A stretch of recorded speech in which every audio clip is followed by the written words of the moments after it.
About 5 years ago is when I really started investing in my own personal development and started reading everything I could get, listening to every podcast. I mean, Audible is my best friend. I don't know how many hundreds of books I listen to on Audible while I'm doing other things. And just the payoff in the last 5 years has been exponential. If I could roll back the clock and do that 10 years ago, there's no telling. Hey everybody, welcome back to Who Dare Go There, Opening Your Own Business. My name is Trent Knott. I call myself a serial entrepreneur, and we just like to create businesses. And today I'm blessed to have Chris Travis. He's with Travis Electrical, and we're going to get more into his story in just a minute. But first of all, we're going to start off, and I probably used this before, but today I'm going to use it again because this is one of my favorite verses, and I'll explain why in just a second as well. But we're going back to Proverbs 29:18. Short verse today, but it means a lot. Where there is no revelation, the people cast off restraint, but happy is who keeps the law. In the King James Version, which I love the King James Version, but I use something simple because I have like a 5th grade education, and it's just easier said the more I understand it. So, and I like to be taught to in a 5th grade level. But what this says in the King James Version is, those without vision, the people will perish. And so we're going to talk about people with vision today. And I go back to a story that my daughter had in kindergarten. And the teacher sent her drawing, and it said, "Can you please teach Lucy or help Lucy draw inside the lines?" I wrote her back, "Do not ever tell my child to draw inside the lines, because that's not the way our family thinks. We think outside the box." And you know, in the world today, I could be very well labeled ADHD or ADD, whatever it is, but I like to call those people creative. And that's the way our family is. And so you have to have people with creative ideas to keep the people from perishing. Not everybody has the vision, but the vision creates jobs and opportunities for other people. So this is why this is important to me today. Entrepreneurship is important to me. And like I said, we're blessed to have Chris today. But we're going to start off with a short prayer, and then we're going to go from there. Dear Heavenly Father, we just thank you for all the entrepreneurs out there and all the people that work as well, Lord. It takes us all to do your vision, Lord. And we just thank you for that gift. We thank you again for your Son, Jesus Christ, who died on the cross for us. We thank you for your mercy and grace and your protection. Lord, we just pray for our nation. Lord, we need the Christians to stand up and shout your name loudly in all the nation, Lord. And let us have a revival in your name. Thank you, Jesus. Amen. Amen. Hey, welcome back to Who Dare Go There, Opening Your Own Business. And again, I'm with Chris Travis. He's the reason I have people on here is definitely for a reason. Each person is individually picked by me, and I pick people that are starting businesses, in the middle of business, and that are in business that are successful. And I think Chris is very successful. He's a godly man as well. And I'm just excited to learn more about him and what he does. But then we're going to get into talking about what can help the entrepreneurs out there as well. So Chris, just go ahead and tell me a little bit about yourself and where you're at and how you got here. Yeah, so Chris Travis, I'm the founder, the president of Travis Electrical Service. We've been in business since 2007. 07, 08 was a great time to start a business, and that's what we set out to do. And so, but we've been doing it for a while now, and we're just really, really happy to be part of this community, and we've really been blessed. I know that we talked about in the verse you read, we talked about vision, and where there's no vision, the people perish, and absolutely. And so we have. I'll tell you, we can dive into it as much as you want, but I didn't always have the same vision that I have. I originally didn't start a business to change the world or to change Clarksville or the trades in general, but as my company has developed, and as I've developed as a leader and as a person, I've been developing my vision casting skills, and so it's exciting to see where that's brought us and where it's going to take us in the future. Well, let me ask it to you in this way: is that when without vision, the people will perish. So if Travis Electrical went out of business today, how many people would that affect?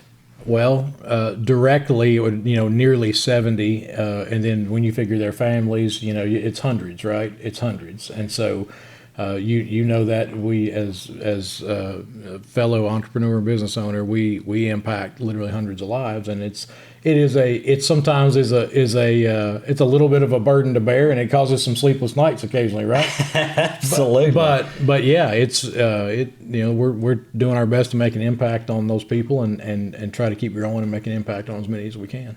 Well, I think the difference sometimes, Chris, in Christian entrepreneurs, not necessarily, this is not, but we're in it for the business, and yes, we do have to make money, but I think we do have the hearts to take care of the employees and their families, no matter what comes up. Absolutely. So, first of all, let me just say, I had no idea the direction you were going to take this today, right? So when I showed up today, I had no idea. No, we did not know. But I made some notes of my own, to some things of like, hey, what do I want to make sure that I'm sharing?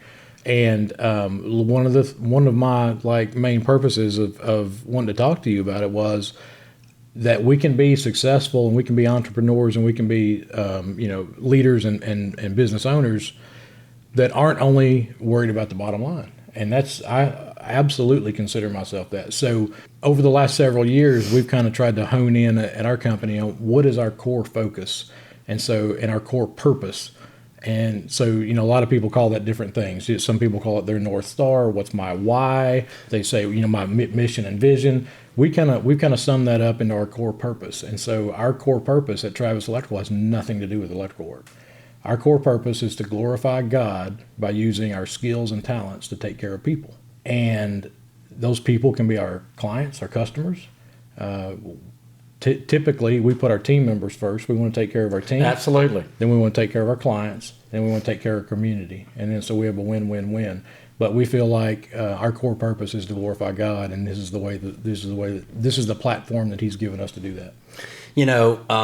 We talk about this, and we talk about the vision and the people, but until the rubber hits the road, and you're tested, and I'm not one to tell you what verse in the Bible. I can't do that, but I know what the Bible says, and I know the Bible says that if you keep God in your plans, that you will succeed. Yep, absolutely. And that's in Proverbs 2, I think 16. But I'm horrible at that. Yeah, me too. I can't do it. Not a Bible scholar. Me either. Yep.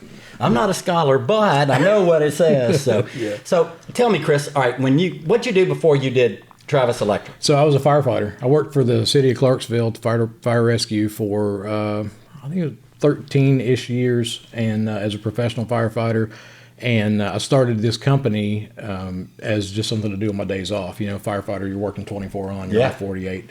I've never been one to sit around, so I needed something to do. I worked for some other firefighters and did some things here and there, but really kind of decided to set out on my own journey, and really it was just to kind of keep me busy, make some extra money, and then it just God had other plans. My plans were just, hey, help me pay the bills and maybe set my family up for a good future, and He's taken it way beyond that.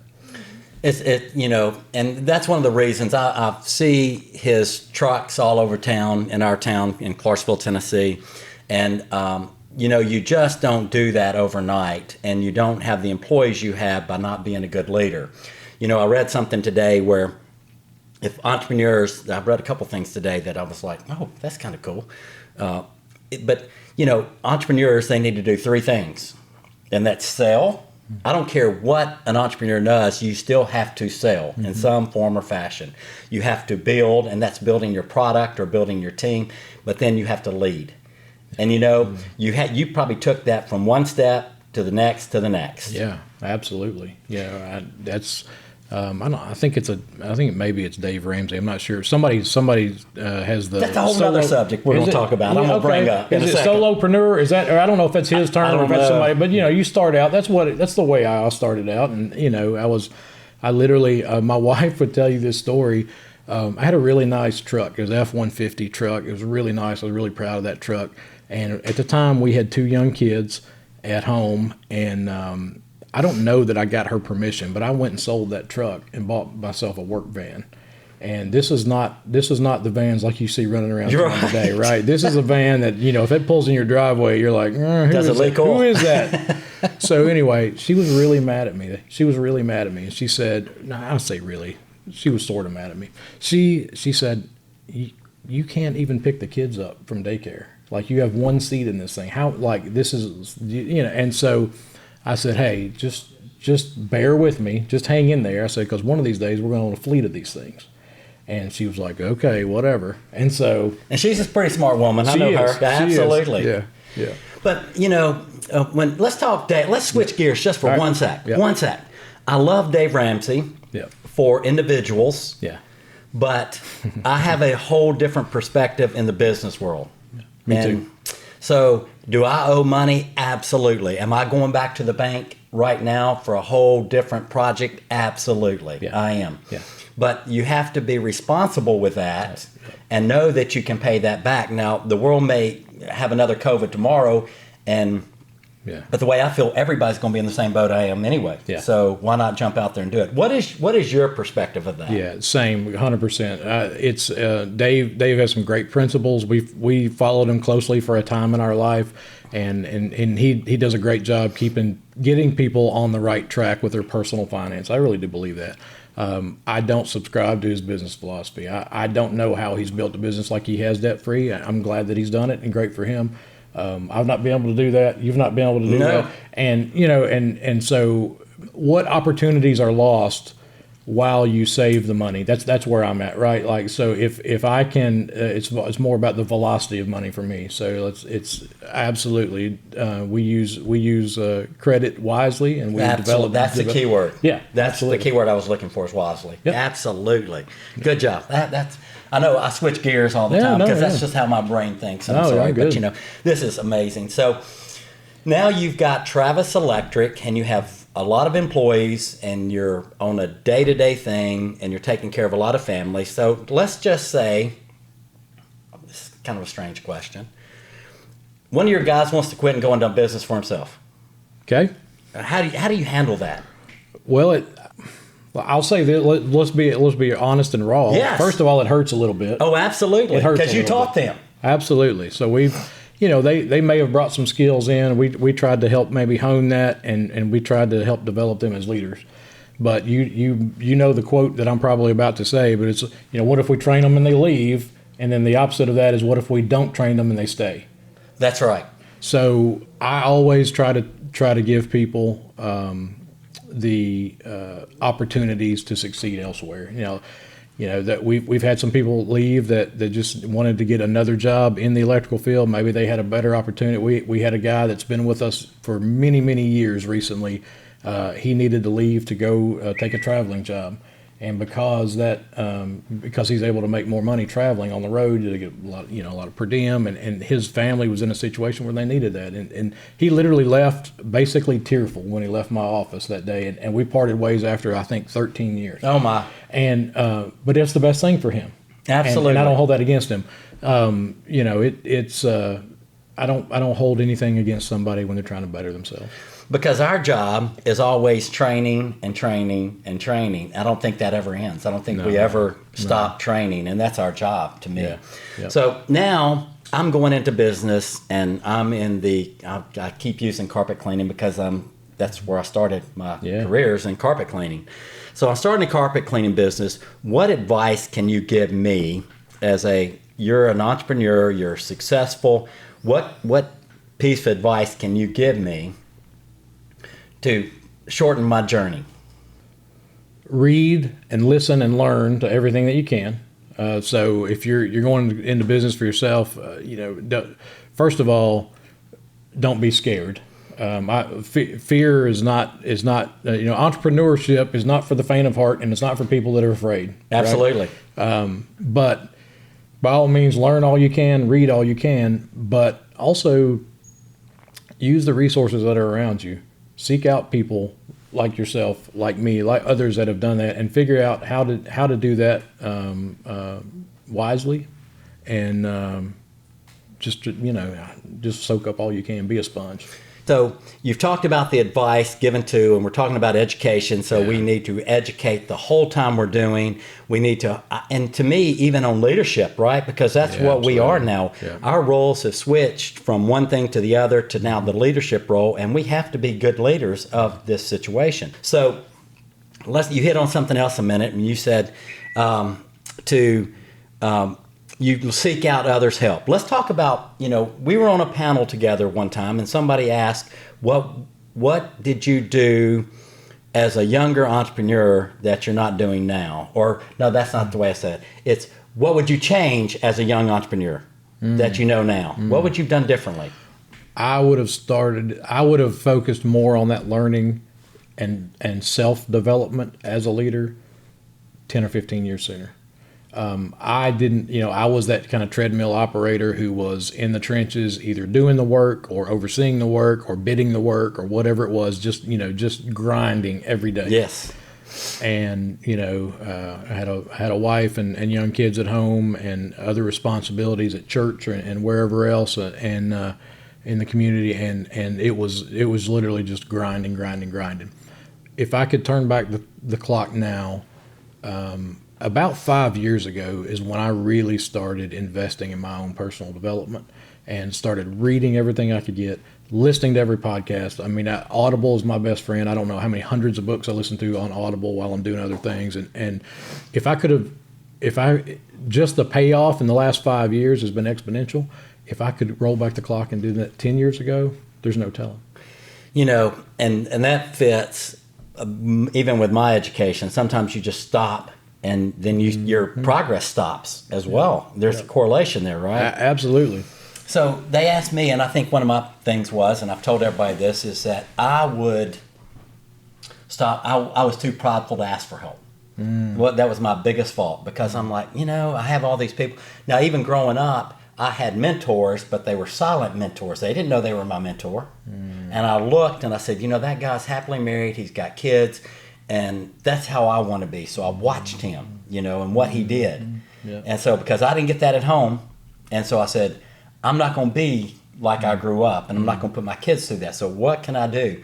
I just had another guy on, Sean Robertson, and he bought the carpet cleaning company from me, and he said that, he would work in the morning, he would go on a Saturday, he would clean carpets, go to Heritage Ballpark, coach his kids, and then go back to cleaning carpets.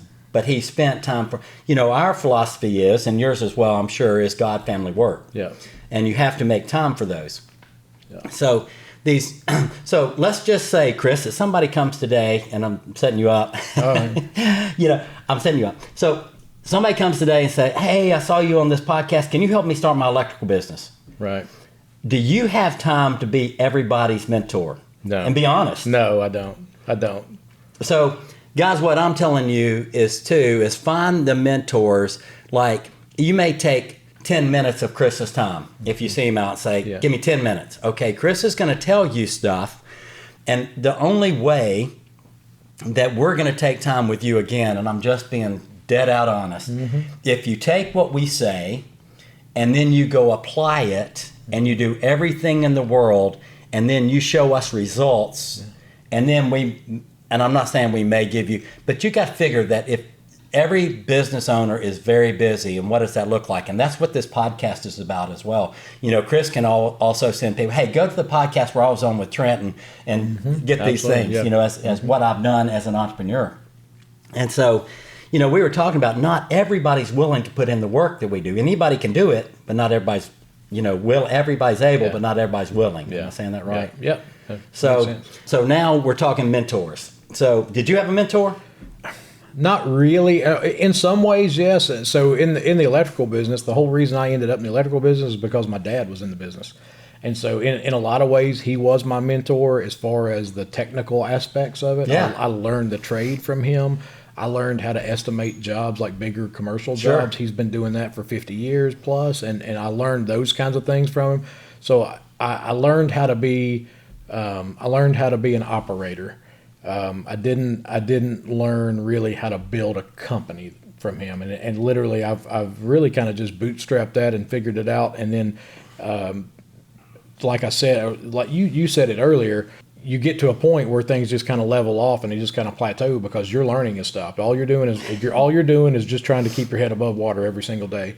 And we were there. That was us as a company. We did really, really well, and we grew, and we plateaued and probably just stayed there in just kind of this comfort zone. We were probably there for like 7 or 8 years where our revenues were growing, but they were just kind of, whatever, until I decided, hey, I got to learn how to take this to the next level. And then when I really started investing, that's when it took off.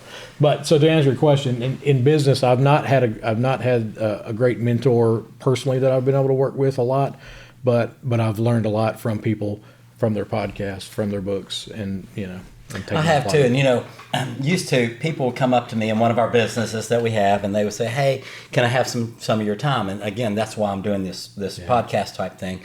And I said I would challenge some of them to go read one book, In a Pit with a Lion on a Snowy Day.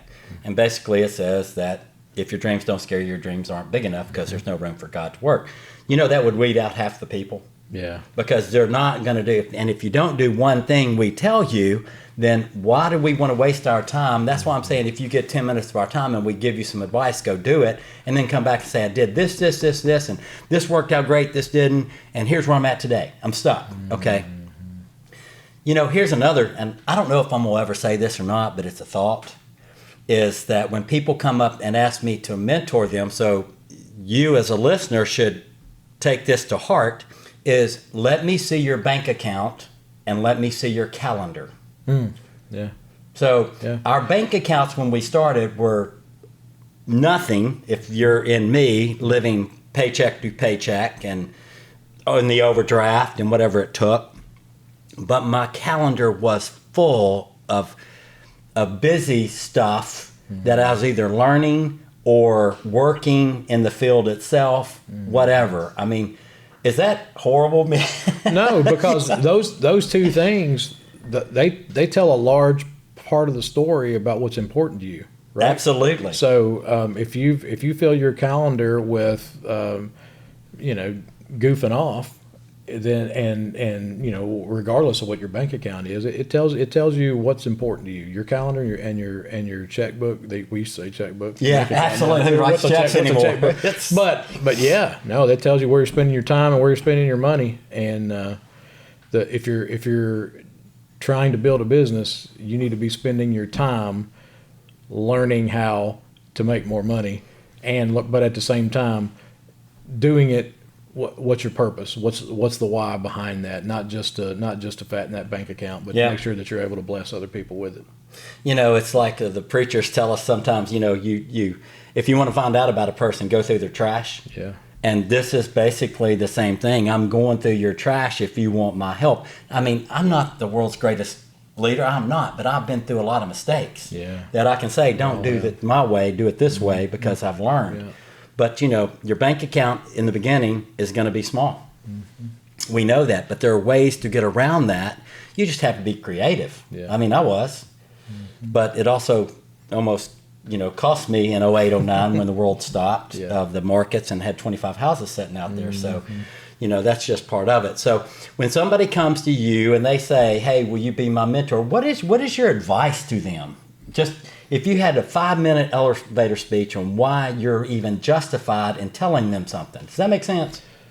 Yeah. Man, that's a good question. You're going to have to give me a minute because nobody's really ever asked me that. Hey, first of all, nobody's asked me to be a mentor. So you've got something on me if people are coming to ask you. They just don't know you yet. Yeah, maybe that's it. It's what are you willing to do? Are you willing to be different than everybody else? Are you willing to put the work in, put the time in?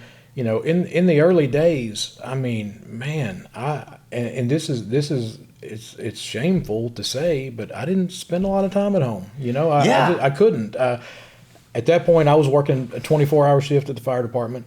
I would leave directly from the fire station, and I would go to my office at Travis Electrical, and I would work at least another 12 or 14 hours that day, and then I'd get home, and then by 6 or 6:30 the next morning, I'm back at work. So there was a lot of time that I was gone, and that is sustainable for a short amount of time. Sure. Although I don't ever tell people, hey, you need to devote your life only to your work and neglect your family. Of course not. Absolutely not. But for a short period of time, it may take that kind of sacrifice on your part and your family's part just to get a foothold and just to kind of build that. Then you need to stop doing that as soon as you can possibly do that, and start and not figure out not how do I do this, but who do I get to help me do this. So there's a great book called Who Not How out there that's really great at that. But who can help me expand? You can start something, but you can't finish it, and you can't build it and scale it, right? So without bringing others in. So knowing when to bring people in at the right time.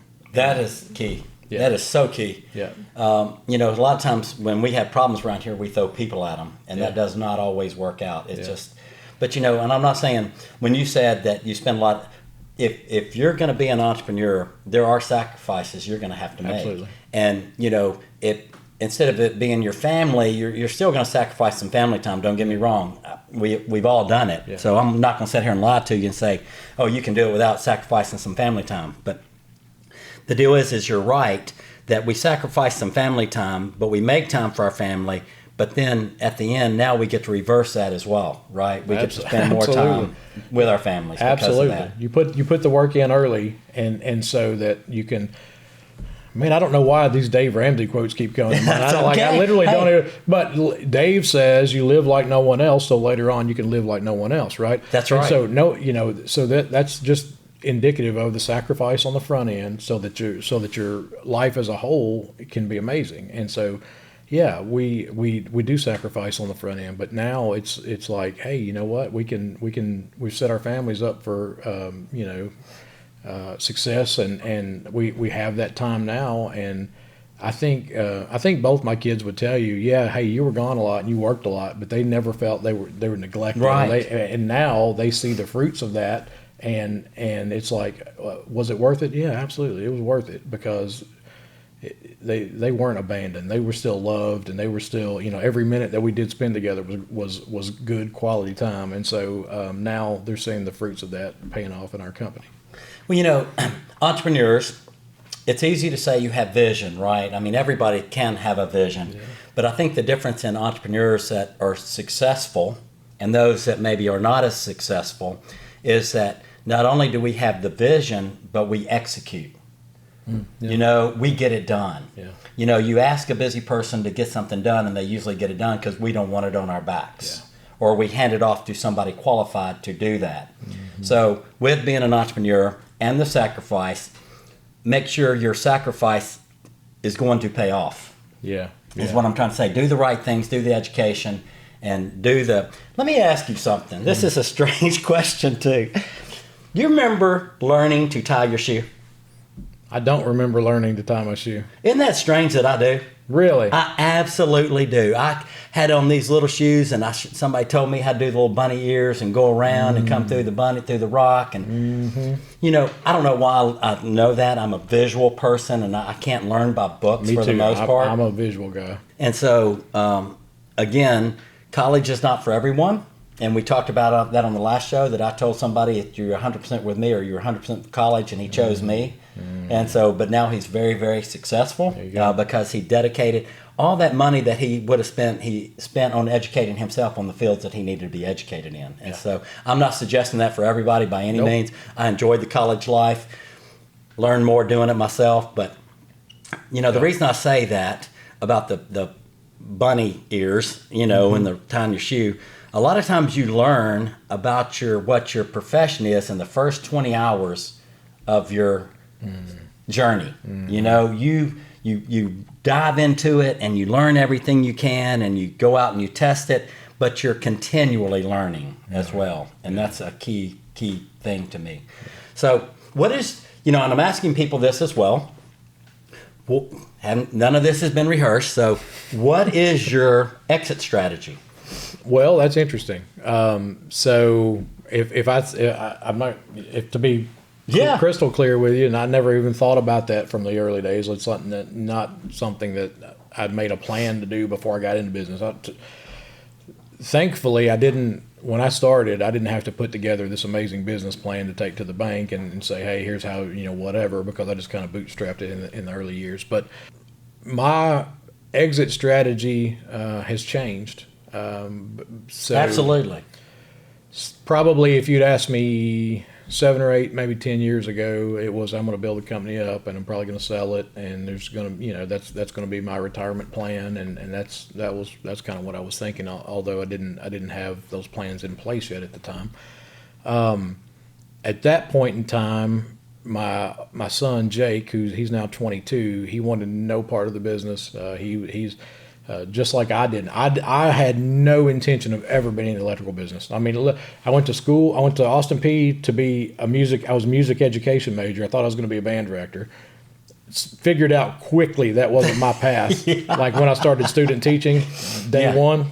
And then I backed up and I was like, hey, I really like this firefighting gig, so I'm going to go down that path, and that's going to be my retirement. Anyway, so Jake was no different. He said, I have no interest. I'm going to go to school. He's going to, get an MBA and do whatever. And so God had his way of changing everybody's plans just like he did mine. Now Jake figured out in about 2 years into school, man, I don't like school. Maybe the trades are for me. And so Jake's on board with us now. And so he plans to be in the company. My daughter Mallory, who knows, she just graduated high school, so who knows what's in her game plan yet. But so my exit strategy at this point is I'm not sure. My plan is to still keep building our company, making it an amazing place for people to work. We want to grow and we want to just do all kinds of big things in the next 10 or 15 years. But I just want to keep building it up and just see where God takes us with it. And so, I tell people, Chris, that when you're getting into business now, I had to have a business plan for the most part because of the money I was seeking. Yep. And no matter if that was through a bank, and we're going to have a banker on, and we're going to talk about negotiations with a bank and some other things. So that's coming up. But I had to have a business plan, but I did not have an exit strategy. My kids were not involved when I first got into this, and now my whole family's involved in this. But I needed that because of the amount of employees and the amount of business we have. And I have some amazing employees that work with us. I could not do that without them. So, but my exit strategy has changed as well, right? Because I have dug myself a hole because what crazy person would come and buy me out of this whole building? Right. Who's going to do that? Right. We occupy, by the year end, we'll occupy the whole building. Yeah. And which is how big is this? 320,000 square feet, which is 7 acres under roof. Yeah. And at the end of the day, we'll have 3 businesses, which really turns into probably 20-something business, because each business has a separate businesses under them, and it's just a whirlwind. Now, who's going to come buy me out? Right. So either my kids take it on, which they're doing a great job, and they will, and if they sell it, good luck. Right. And that's okay. Right. But, so I'm excited to have our family under us. And that's what being an entrepreneur is too, is you have those choices, right? Yeah. And so, we've talked about partnerships on here, but your whole strategy from your vision board to your exit strategy, and I just kind of wonder what other entrepreneurs think about their exit strategy. Yeah, that's kind of, mine is a little bit up in the air right now, because I had thought I'll build this up and then one day I will sell it, and then I'll have that a nice cash influx and just live on that. But I'll say this right now, I don't really have a retirement plan. I don't either. You know what I mean? And so I have some goals that I want to hit, where I'm doing what I want to do when I want to do it. Absolutely. Right. But I don't know. I think we as Americans have done a really bad job of saying, hey, you work really, really hard for these 25 or 30 years, and then you retire and you go sit on the couch and then you die. Yeah. And I've seen that happen. 100%. I have seen that all happen. the time. And so why do we want to do that? And so, I don't know. My kids may listen to this and go, "Oh, great! The old man's he's gonna run the company until he's 100." No, but I want to stay involved and stay active and be there at least for some kind of that support and visionary leadership, and whether or not I'm running the company day to day, that's a whole different ball game. But I don't plan on stopping, quitting working and just staying on the golf course. And Yeah, I couldn't do that. Yeah, I couldn't do it either. It'd be okay for a month or two. Yeah. Like I'd take a few months off. Would you like to do that? That would be great. That's awesome. After that, But you're a young man. Yeah, I'm a lot older Yeah, than but you. after So that, you're, what's next? So you know, the thing of it is people say you have to have something to do, something to look forward to, and someone to love. And you know, if you count that as successful, I'm very successful because I have all three of those. I have something to do every day. I love coming to work. You know, something to look forward to. We're building something new, and you know, my wife. So we're all great. good. Yeah, that's good. What last piece of advice before we get off? Last piece of advice for new entrepreneurs. Anybody. For anybody. Anybody. Oh man. I don't even care if it deals with business.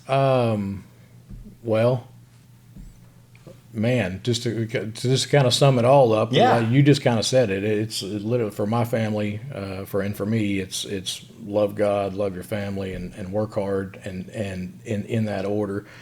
And don't be afraid. Don't be afraid to be different in business. Just because here we're in the electrical business, your businesses are a lot more fun than my businesses.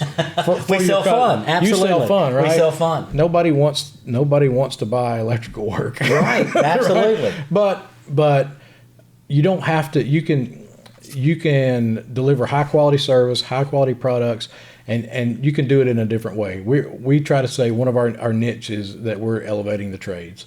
And so we do things differently than most people in the trades do them, and it really does show, and it really does pay off. And so don't be afraid to do something different, and don't feel like you have to conform to an industry standard, because we're really trying to change and buck against that industry standard. You know, if you start caring what the world thinks, you're going to be hurting feelings every day. Yeah. You know, you have to be strong. You have to have faith, and you have to go get it. You know, you talked about your son coming into the business. I met him. Yeah. And I met him through them coming to my house and working on a lot of electrical issues that we had.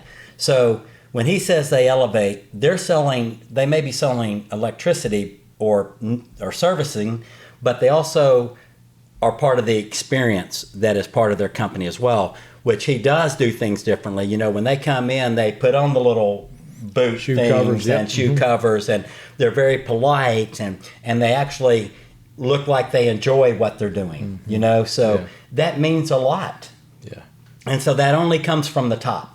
Yeah. You know, that's where the training comes through. Absolutely. And that's where, you know, your faith is shining through to your people, and they know what to expect because they're representation of you. That's exactly right. And they have to have a leader that they can look up to and respect, and know that the Chris Travis that sits on the podcast with Trent, or the Chris Travis that goes down the road, whatever, is the same Chris Travis that comes to work every day. It's not a different hat.